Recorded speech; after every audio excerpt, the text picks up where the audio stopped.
My name's Alex Gibney. I directed the film Casino Jack and the United States of Money, and it's playing in the documentary competition.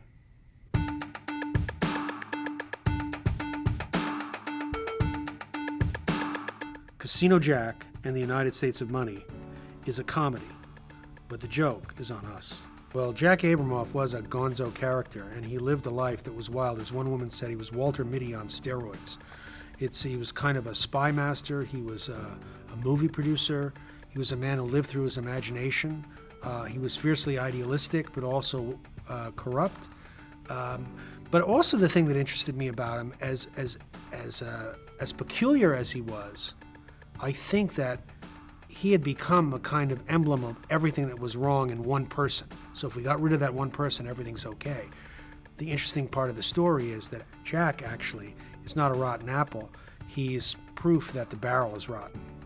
He's like the guidebook for understanding how Washington works. The project started, it seems like a long time ago, maybe 3 years ago. And I got interested in it because I started to read these pieces in the Washington Post about Jack Abramoff. And it was just a wild tale. There was a murder in Florida. There were Russian spies. There were sex slaves in the Mariana Islands, Indian gaming. You know, this was an incredible story. It was wild. It was colorful.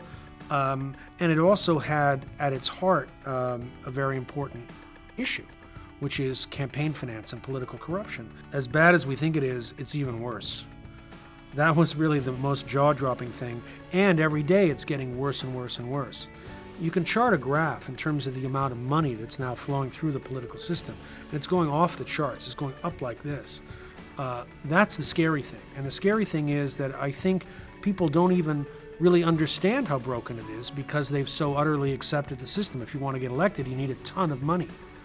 It's gotten so bad, in fact, that there are many TV stations in this country that would go out of business tomorrow if elections stopped funding political campaign commercials. That's kind of a jaw-dropping fact, which means that there's a kind of institutional pressure to keep this thing going up and up and up. And who's going to resist that? So then you begin to understand that, you know, very good people may be turned in a very corrupt direction because they spend so much of their time trying to raise money. Some of our senators and congressmen spend 2, maybe 3 days out of every week on the phone raising money. We're paying them to raise money. How crazy is that? You know, a lot of people say you can't end the system of campaign finance in this country because it's attached to the First Amendment. I think at the end of the day, that's just dead wrong. You know, separate but equal was the law of the land until Brown versus Board of Education. Likewise, on this, the only hope, I think, is for people to really get angry. You know, I'm mad as hell and I'm not going to take it anymore. If they start holding representatives to account and saying, where'd you get your money from? Stop taking the money. Stop spending the money. It's the only way. Because if we don't do that, we're done. We're done as a democracy. Sundance is a peculiar environment because it's full of civilians who are coming there just to see films, but it's full of a tremendous number of people in the industry, my colleagues, and you know, you're presenting it to them for the first time, and you're always terrified that it's not going to go over. So it's such a big stage that, you know, I come to it, you know, terrified as usual.